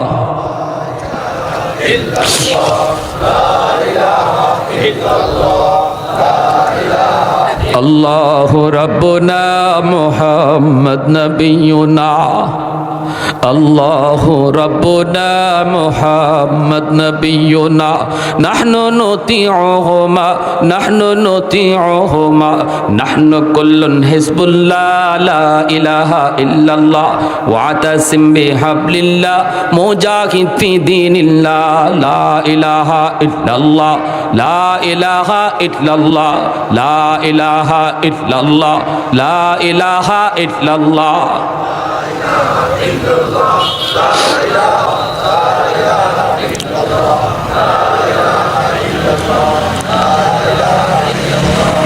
লা ইলাহা ইল্লাল্লাহু মুহাম্মাদুর রাসূলুল্লাহ। জোরে বলি সাল্লাল্লাহু আলাইহি ওয়াসাল্লাম। তাহলে বোঝা গেল কি? নামাজ পইরা আল্লাহর হুকুম মাইনা আল্লাহর উপর ভরসা লইয়া কেউ যদি তার কাজে বের হয়, তার হেফাজতের জিম্মাদার কে হন? আর একটু জোরে। বিপদ আপদ রাস্তাঘাটে আসেনি না নাই? কি ভাই আসেনি না নাই? হা, 2 সেকেন্ড আগেও জানা যায় না যে আমার 2 সেকেন্ড পরেই আমার কপালে বহুত বড় বিপদ, ঠিক কিনা? সেখানে তুমি কেমন করে নামাজ পড়ব, ধরব, বয়স হলে বুড়া হয়ে লই, চুলদারি পাকুক, তারপরে মসজিদে যাব, হ্যাঁ ধরব, এই কথা বলার সুযোগ আছে? সুযোগ আছে যুবক? কোনো সুযোগ? চোখের সামনে কত যুবক কবরে চলে গেল রোড অ্যাক্সিডেন্টে। চোখের সামনে কত যুবক স্ট্রোক করে মারা গেল। খেলার সাথী কবরে শুয়ে আছে, লেখাপড়ার সাথী কবরে শুয়ে আছে, সমবয়সের বন্ধুরা কবরে চলে গেছে। একটু কি তোমার ভয় লাগে না? একটু কি তোমার ভয় লাগে না রে যুবক? এমন তারও মনে আশা ছিল নামাজ পড়ব, ধরব, কিন্তু আর জীবনে পড়া হলো না। তুমি যদি গায়ে শক্তি দেখতে মসজিদে আসো, যে বয়সে তোমার গায়ে শক্তি থাকবে না, তুমি ঘরের মধ্যে নামাজ পড়া লাগবে, মসজিদে আসতে পারবা না। তোমার কোমরে ব্যথা, হাঁটুতে ব্যথা, হাঁটতে পারো না, তুমি বাইর হতে পারো না, লাঠি নিয়েও তুমি চলতে পারো না। ঘরের মধ্যে যখন তুমি নামাজ পড়বা, আল্লাহ পাক রব্বুল আলামিন সূরা 3 এর মধ্যে আল্লাহ কসম খেয়ে বলেন, 4টা কসম খেয়ে আল্লাহ বলেন, ইল্লাল্লাযীনা আমানু ওয়া আমিলুস সালিহাত ফালাহুম আজরুন গায়রু মামনুন। তুমি ঘরে বইসা নামাজ পড়লো বান্দা, তোমার আমল নামায় আমি আল্লাহ মসজিদের জামাতের সওয়াব লিখে দিব। রব্বুল আলামিন ফেরেশতাদেরকে বলবে, ফেরেশতারা আমার বান্দার যৌবনের আমলটা তোমরা যৌবনের ফাইলটা একটু বের করো। যৌবনের ফাইলটা বের করে আল্লাহ বলবে, দেখো যৌবনে তার মসজিদে গিয়ে নামাজ পড়া আমল দেখা যায়। আজকে বৃদ্ধ বয়সে আমি আল্লাহ তার গায়ে শক্তি কাইরা নিছি। যদি আজও সে গায়ে শক্তি থাকতো মসজিদে আসতো। অতএব গায়ে যতদিন শক্তি ছিল মসজিদে রেগুলার আসছে, আজ বৃদ্ধ বয়সে তার আমল নামায় মসজিদের জামাতের সওয়াব লিখে দাও। কোরআন তিলাওয়াত করতো আমার বান্দা, যতদিন তার চোখে পাওয়ার ছিল, আজ আমি আল্লাহ তার চোখের পাওয়ার কেড়ে নিয়েছি, এজন্য কোরআন তেলাওয়াত পারে না। যৌবনে যদি তার ফাইলে রেগুলার কোরআন তেলাওয়াতের আমল থাকে, বৃদ্ধ বয়সে তিলাওয়াত না করলেও আমল নামায় তিলাওয়াতের সওয়াব লিখে দাও। সরকার পেনশন দেয়, ঘরে বসে বেতন দেয়। সরকারি চাকরিজীবীকে যারা সারা জীবন সরকারি ডিউটি পালন করছে, বৃদ্ধ হয়ে গেছে, কয় আর লাগবে না, তোমার উপরে আমি খুশি, ঘরে থাকো, বেতন তোমার ঘরে পৌঁছাবো। আল্লাহ কয় বান্দা যতদিন গায়ে শক্তি আসিল আমার ডিউটিও যদি ঠিকমতো পালন করো, আমি আল্লাহ সকল সরকারের সরকার, আমি আল্লাহ সকল বাচ্চার বাচ্চা, আমিও বলি আর মসজিদে যাওয়া লাগবে না, ঘরে বসা থাকো, আমি তোমার আমল নামায় এই ইবাদতের পেনশন দান করব। সরকার বেতনের পেনশন দেয় আর আল্লাহ ইবাদতের পেনশন দেয়। কখন? ডিউটি পালন করলে না সারলে? ডিউটি ঠিকমতো পালন করলে সরকার যেমন তার বেতন দেয়, বেতনের পেনশন দেয়। আল্লাহর গোলামির ডিউটি পালন করলে আল্লাহ পাক ইবাদতের পেনশন দেয়। এজন্যই আল্লাহর গোলাম, খাঁটি গোলাম যারা, এরা বৃদ্ধ বয়সে আল্লাহর কাছে আরো বেশি দামি হয়ে যায়। বৃদ্ধ বয়সে আল্লাহর কাছে অনেক দাম বাড়তে থাকে, আর দুনিয়ার কাছে বুড়া মানুষের দাম কমতে থাকে। দুনিয়ার কাছে, দুনিয়ার মানুষের কাছে, দুনিয়ার এই ক্ষমতার কাছে বৃদ্ধ মানুষের দাম কমে, আর আল্লাহর কাছে বৃদ্ধ মানুষের দাম বাড়ে যদি সে যৌবনে আল্লাহর গোলামি করে। সুবহানাল্লাহ, জোরে কর। এজন্য আল্লাহ পাক হাসরের মাঠে ওই যুবকটারে ডাক দিয়া কইব, বান্দা ওই দিন তুমি যখন মসজিদের পাশ দিয়ে চলে যাইতা আর নামাজে আসতা না, তখন আমি আল্লাহর কুদরতি কলিজায় ব্যথা লাগতো। অতএব এখন আর কান্দাকাটি করে কোনো লাভ নাই। তোমারে বহু বোঝানো হয়েছে, ওলামায়ে কেরাম বুঝাইছে, বাবা তো তবলিগ ওয়ালারা বুঝাইছে। ইজতেমার তারিখ আসতেছে জানুয়ারি মাসের 13, 14, 15 কোন জানুয়ারির? সবাই 13, 14, 15 এটাই মূল ইজতেমা, ওলামায়ে কেরাম থাকবে, ঠিক না? জোরে কোন। আমরা উলামায়ে কেরামের এই ইজতেমায় সারা দেশ থেকে সমস্ত মানুষ জমা হবে। আমরাও প্রত্যেকে যার যার কাজ করব, এই 3 দিনের জন্য আমরা অফ রাখবো আল্লাহর জন্য, ঠিক কিনা? জোরে বলেন। আল্লাহর জন্য এই 3 দিন ইজতেমার মাঠে আমরা যাব।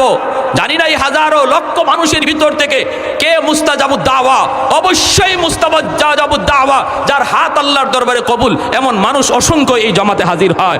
আমার হাত যদি তার হাত সাথে মিলে যায়, আমার আমিন যদি তার আমিনের সাথে মিলে যায়, হাসরের মাঠে এটাও নাজাতের উসিলা হয়ে যাবে, নাজাতের উসিলা হয়ে যাবে। এত বড় মজমা। এজন্য বলবো যুবক ভাইয়েরা, পাক্কা ইরাদা করে ফেলো, পাক্কা ইরাদা। আমার যত ব্যস্ততা থাকুক, যত কাজ থাকুক, এই 3 দিনের জন্য আমি সমস্ত কাজ থেকে আমি সরে যাব, আল্লাহর জন্য এই 3 দিন আমি ইজতেমার মাঠে কাটাবো ইনশাআল্লাহ। কার কার নিয়ত আছে হাত উঠে আল্লাহকে দেখান। আল্লাহ তুমি প্রতিটা হাতকে কবুল করো, জোরে কোন আমিন, আরো জোরে আমিন। শেষ পর্যন্ত আল্লাহ পাক ওই যুবককে বলবে, এখন আর কান্দাকাটি করে লাভ নাই, যতদিন পর্যন্ত তোমার প্রতি ওক্তে খানা পৌঁছেছে, ফেরেশতারা পৌঁছানোর আগে অনুমতি নিছে, আমি ততবার খানা পৌঁছাইতে বলছি, আর বলছি সামনের রক্তে আসবে, কোনোবারই আসলা না। অতএব আর কান্না করে লাভ নাই। যতদিনের নামাজ তোমার কাজা হয়েছে, যতদিন আমার গোলামি থেকে দূরে ছিলে, এতটা বৎসর পর্যন্ত এর নির্ধারিত মেয়াদ জাহান্নামে বুক করার পর তোমাকে ইমানের খাতিরে জান্নাতে যাওয়া লাগবে। তখন আল্লাহ বলবেন, খুযুহু ফাগুল্লুহু সুম্মাল জাহিমা সাল্লুহু সুম্মা ফি সিলসিলাতিন যারউহা ৭০ যিরাআন ফাসলুকু। আল্লাহ বলবেন, ওকে ধরো, ৭০ গজ জিঞ্জির দিয়া বাঁধো, ৭০ গজ জিঞ্জির দিয়া বাইদা তার জাহান্নামের ভিতরে নিক্ষেপ করো। ওই মানুষটা তখন তার নির্ধারিত মেয়াদ পর্যন্ত জাহান্নামের শাস্তি ভোগ কইরা তারপরে জান্নাতে যাওয়া লাগবে। আর যদি আমি পাক্কা নামাজি হই, আমি যদি আল্লাহর ভয় অন্তরে রেখে চলি, ফজরের নামাজের পর যদি আমার ডিউটি শুরু হয়, তাহলে ফার্স্ট চান্সেই আল্লাহর তৈরি জান্নাতে চলে যাব। কাদের কাদের নিয়ত আছে পাক্কা নামাজি হওয়ার, ফজরের নামাজ সহ প্রতিটা ওয়াক্তের নামাজ জামাতে পড়ার, আল্লাহ তুমি প্রতিটা হাতকে কবুল করো। জোরে বলি আমিন। ওয়া আখির দাওয়ানা আনিল হামদুলিল্লাহি রাব্বিল আলামিন। আল্লাহুম্মা সাল্লি আলা মুহাম্মাদ। মুসল্লি ভারত আছে যারা মাহফিল করি, আর আমাদের একজন মুসল্লি অসুস্থ, আগামীকাল 2টা